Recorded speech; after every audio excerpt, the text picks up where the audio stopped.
It's definitely a sight that New Yorkers have gotten very used to over the last 10 months. Lines, long ones, especially here where people are waiting to get tested for COVID-19.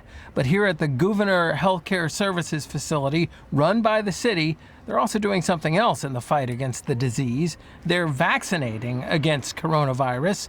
It's a step forward, but many people here say the steps are too small and too few. I don't have confidence because it took me 1.5 hours in Northern Boulevard to get the rapid test. Close. Then people cannot get the test.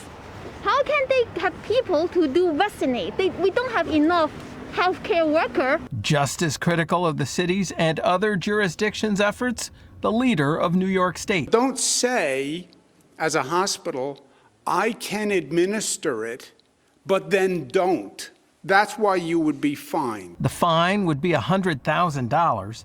Governor Andrew Cuomo singled out Mayor Bill de Blasio and the leaders of various New York counties whose public health systems aren't vaccinating the number of people they should be relative to the doses they received. In our area, Nassau University Medical Center has only vaccinated 19% of people eligible for the vaccine, and at Montefiore, New York City Health and Hospitals, and Westchester Medical Center, they've vaccinated fewer than a third of people eligible. But Mayor de Blasio said the situation is about to change. He said the city will administer 1 million doses this month by opening up a network of vaccination centers. I told him the numbers didn't add up. We have the capacity. If we're going to be at 250 sites and 4,000 vaccinations per site. Now, we're not at 250 yet, but just put this in your mind, what gets you to 1 million. 4,000 vaccinations is something that can be done very quickly at an individual site.